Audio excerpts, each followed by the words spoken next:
Shalom, Bapak Ibu Saudara. Kita masuk kepada tema yang baru mengenai renungan kita ini, yaitu persoalan hamba Tuhan. Maksudnya istilah hamba Tuhan itu sebenarnya apa? Karena begini, definisi hamba Tuhan menurut dunia kekristenan dengan hamba Tuhan menurut Alkitab itu jauh sekali bedanya, ya.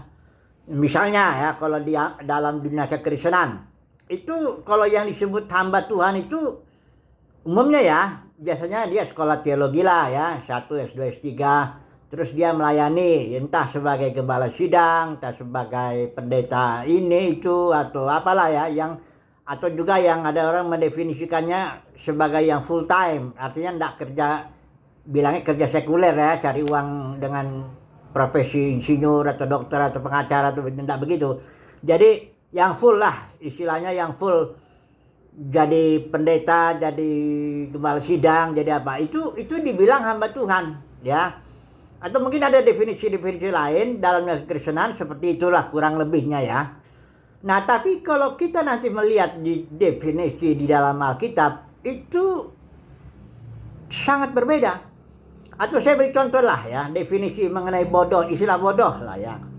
Kalau dalam dunia kekristenan atau dalam dunia secara umum lah ya, orang bodoh itu kan dianggap yang enggak sekolah, atau enggak tamat SD, enggak tamat SMP, atau enggak tamat SMA begitu ya, atau yang dia maksud matematiknya kurang atau enggak bisa ini, jadi itulah dianggap bodoh ya, orang dianggap yang tidak berpendidikan, kayak begitu lah ya.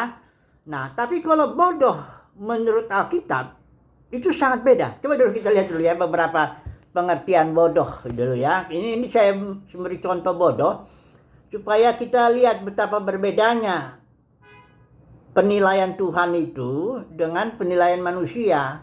Nah, saya beri contoh dulu ya. Saya ambil ayat-ayatnya, nggak usah kita baca semua, tapi saya udah catat beberapa ini. Yang pertama kasus Saul itu loh, yang dia mempersembahkan korban itu, waktu itu dia nunggu Samuel yang gak datang, ya akhirnya dia mengambil tindakan karena dia belum minta belas kasihan Tuhan, dia bikin persembahan korban ya. Terus Samuel datang, dia bilang, kamu tidak mengikuti perintah Tuhan, kata Samuel. Itu tindakanmu itu bodoh, katanya. Jadi bodoh itu adalah tidak mengikuti perintah Tuhan. Maksudnya, tapi ingat ya, Saul itu bukan sedang berzina, membunuh, atau berkelakuan kayak Daud begitu, ngambil istri orang, bukan begitu. Saul dia lagi bertindak mempersembahkan korban, karena dia merasa belum ini kondisi sudah kejepit, dia belum minta belas kasihan Tuhan, jadi dia ambil tindakan itu. Nah, tindakan itulah yang Samuel bilang bodoh kamu, ya. Karena apa? Tidak mengikuti perintah Tuhan. Jadi bodoh itu menurut Alkitab ini kita lihat satu contoh ya, yaitu orang yang tidak mengikuti perintah Tuhan. Dia hanya ngelihat situasi ya, kondisinya begini nih, saya harus bertindak. Nah, itu bodoh kalau dia nggak ngikutin perintah Tuhan. Kemudian satu lagi, kalau saudara lihat Mazmur 119 ayat 130 ya. Dibilang, dikatakan di sana, bila tersingkap firman-Mu memberi terang ya, dan memberikan pengertian kepada orang bodoh. Nah, jadi kesimpulannya orang bodoh itu orang yang membaca Alkitab tapi tidak ngerti, tidak tersingkap firman itu. Nah, saudara jangan langsung berpikir, oh kalau gitu dia harus sekolah teologi supaya tersingkap firman. Jangan begitu ya. Nah, ini makanya ini pewahyuan gitu ya. Atau saya bercontoh ada begini deh ya. Di China itu kan Alkitab dilarang itu ya. Jadi para pengkhotbah, para pemberita Injil itu sering yang kalau habis khotbah dia robek-robek tuh Alkitabnya, dikasih sama jemaat satu lembar begitu. Tapi itu anggota itu bisa membaca itu sambil menangis gitu, karena dia merasa cinta kepada Tuhan, sungguh-sungguh tersingkap gitu firman Tuhan itu. Walaupun cuma selembar, lembaran-lembaran robekan itu dari pelayannya itu, ya. Nah, itu dia orang bijaksana, walaupun bagaimana membaca Alkitab dari Kejadian Wahyu, orang cuma 1 lembar, 2 lembar begitu dikasih. Nah, sementara yang sekolah teologi S1, S2, S3 tapi dia nggak ngerti, nggak firman Tuhan tersingkap, dia nggak ngerti gereja itu apa, dia malah merusak gereja dan sebagainya, itu bodoh. Jadi jangan saudara pikir bodoh itu nggak sekolahan ya, bukan begitu ya. Ya oke. Kemudian kalau di Amsal itu banyak tuh definisi bodoh. Salah satu yang paling umum ya saya lihat, takut akan Tuhan ini permulaan hikmat. Ya. Tapi orang bodoh menghina.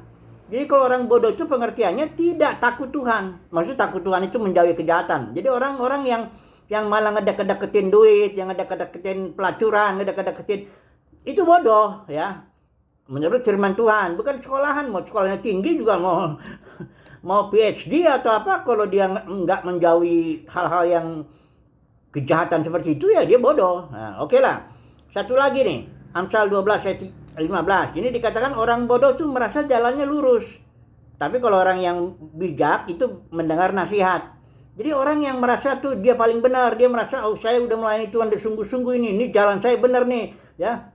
Itu orang bodoh kalau dia merasa diri jalannya lurus. Ya ini bukan berarti orang itu harus selalu merasa bersalah, bukan begitu. Tapi orang itu dia mau dengar nasihat ya. Dia mau, enggak semua nasihat itu bagus, tapi dia minimal dipertimbangkan dulu. Nasihatmu itu kira-kira bagaimana, begini gitu. Jangan main asal yakin aja, jalan saya ini, saya melayani Tuhan nih, saya hamba Tuhan nih. Itu bodoh kalau belum tahu situasi, belum nggak dengar nasihat gitu loh ya. Oke. Kemudian ini teguran Yesus ini, Matius 23 tuh. Banyak Yesus tegur orang Farisi ahli Taurat itu bodoh. Ingat ya, orang Farisi ahli Taurat itu sekolahan banget. Di zaman Yesus itu orang Yahudi cara belajar Taurat itu dari umur 0 sampai 6 itu orang tuanya yang tanggung jawab. Umur 6 sampai 11 ini dia belajar 5 kitab Musa. Jadi yang Keluaran, bilang ulangan di sinagoga. Itu yang ngajar bukan kayak guru sekolah minggu yang nggak tahu apa. Yang ngajar tuh para pendidik yang kayak orang Farisi ahli Taurat semua yang ngajarin itu anak kecil dari umur 6 sampai kurang lebih umur 11. Itu dibilang nanti son of law. Belajar 5 kitab Musa aja. Nah, baru nanti dari umur 11 sampai 17 atau 18 dia belajar kitab Nebiim dengan Ketubim. Orang Nebiim itu nabi-nabi dengan tulisan-tulisan itu ya. Nah, nanti kalau 17 18 biasanya dikawinin. Sudah gitu sambil diajar orang tua tuh kasih ngajarin dia ini. Udah gitu kalau mau jadi ahli Taurat dia belajar lagi. Kurang lebih sekitar usia 40 atau 45 baru dia bisa dibilang ahli Taurat. Jadi sudah bayangin dari umur 6 tahun sampai umur 40 atau 45 tahun dia belajar. Ya. Jadi dia enggak dibilang orang enggak sekolahan gitu. Bahkan banyak kayak Paulus itu sekolah-sekolah kerabian itu, wah itu dalam sekali pengertiannya. Nah, tapi Yesus bilang di sini orang Farisi ahli Taurat itu bodoh. Ya, sudah lihat di Matius 23 itu teguran Yesus itu ya. Karena dia di situ penafsiran orang Farisi salah kan. Ya, udah gitu kelakuannya juga kayak kuburan, ya luar udah bagus, di dalamnya busuk dan sebagainya. Itulah ya. Kemudian Matius 25 kita lihat gadis bodoh, gadis bijaksana. Yang bodoh itu dia nggak mempersiapkan minyak ya kedatangan. Ini dua-duanya orang Kristen ini ya, kelompok orang Kristen. Yang satu karena dia dua-duanya nih kelompok ini kategori orang ini, gadis ini sama-sama nanti kedatangan Tuhan. Tapi yang satu mempersiapkan minyak. Ya kalau minyak itu bisa kita artikan Roh Kudus lah. Sementara yang bodoh ini dia nggak mempersiapkan hatinya, nggak menyiapkan artinya rohnya nggak dia siapkan untuk selalu menyala-nyala. Ini bisa juga orang full timer ini. Dia sibuk sana sini pergi ke sana sampai kering di dalam rohnya tuh karena dia kurang mempersiapkan minyak, kurang doa, kurang baca Alkitab, kurang tersungkur di hadapan Tuhan tuh kurang. Sampai akhirnya dia dalam kesibukan pelayanan itu capek lah dia butuh istirahat. Itu nih orang bodoh nih ya. Dia sibuk sana khotbah sana sini sampai sini, tahu-tahu dia nggak tahu rohnya udah kering di dalam ya, sehingga dia butuh refreshing. Padahal Alkitab bilang kalau Yesus bilang makananku melakukan kehendak Tuhan. Jadi kalau orang melakukan kehendak Tuhan itu dia makan tambah seger gitu rohnya. Tapi kalau orang bodoh sibuk sana sini ya karena uang barangkali, karena jabatan, karena umat manusia, sampailah kering itu rohnya ya. Itu orang bodoh ya. Ingat ya, jadi jangan pikir orang bodoh itu nggak bisa khotbah. Banyak itu jago-jago khotbah semua, luar biasa, sekolah-sekolah teologi tinggi-tinggi betul bodoh. Tapi kalau nggak jaga, rohnya tetap bernyala-nyala. Kemudian ada lagi nggak nih? Oh, satu lagi nih. Dari Lukas 12 ayat 20 itu kalau dia orang numpuk harta di dunia dia tumpuk ya. Ini bukan berarti nggak boleh nabung ya untuk masa tua, bukan begitu. Tapi ini orang ini emang keterlaluan juga ini ya cinta uang lah, dia tumpuk harta di dunia ini dia bilang sama jiwanya, lihat banyak barang. Terus Tuhan bilang, hai orang bodoh, kalau hari ini mati kok untuk siapa itu, dan sebagainya. Nah, jadi kita lihatlah istilah bodoh itu beda sekali dengan bodoh dengan pengertian kurang literasi, kalau nggak berpendidikan gitu. Itu definisinya salah. Jadi kita harus mendefinisikan itu sesuai Alkitab. Jangan misalnya hamba Tuhan, kita kembali lagi lah ke masalah hamba Tuhan ini ya. Coba dulu ini kan masih pembukaan aja nih ya. Hamba Tuhan. Coba dulu, ini istilah hamba Tuhan, kalau istilah Ibraninya ini ada 3 biasanya ya, abad, syarat, atau naar. Yang biasa paling dipakai itu abad, itu untuk bekerja atau untuk melayani. Ini bisa nabi-nabi, bisa orang yang kerja di di bait suci, atau yang bisa raja-raja, tapi semuanya itu dalam konteks dengan pengertian harus mengikuti Tuhan sesuai aturan yang Tuhan berikan. Itu baru dia namanya bekerja untuk Tuhan atau hamba Tuhan, abadnya Tuhan ya. Kalau nggak ngikutin kehendak Tuhan, dia bukan lagi ya. Nah oke, kalau dalam perjanjian baru dia ada 4 istilah ya, tapi yang paling sering itu doulos ya. Istilah doulos itu budak dalam arti di sini saya definisinya ya. Nanti kita lihat contoh-contohnya ya. Ini definisinya dia, kalau doulos itu ya menekankan penundukan diri kepada kehendak Tuhan. Arahnya kepada Tuhan dia. Kalau doulos itu tunduk kepada kehendak Tuhan. Jadi kalau hamba Tuhan tuh, doulosnya Tuhan itu tunduk kepada kehendak Tuhan.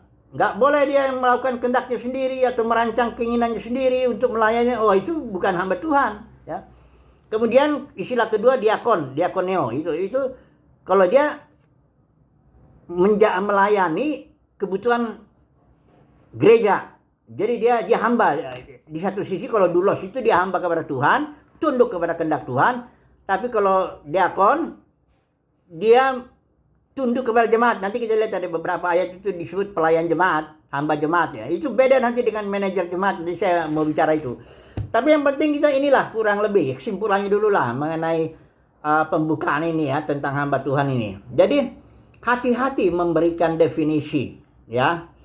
Karena kalau kita percaya Alkitab itu sebagai tulisan yang diilhami, tidak bersalah, dan bahwa definisi dia paling benar, itu sesuai dengan firman Tuhan, ya kita harus definisikan ya.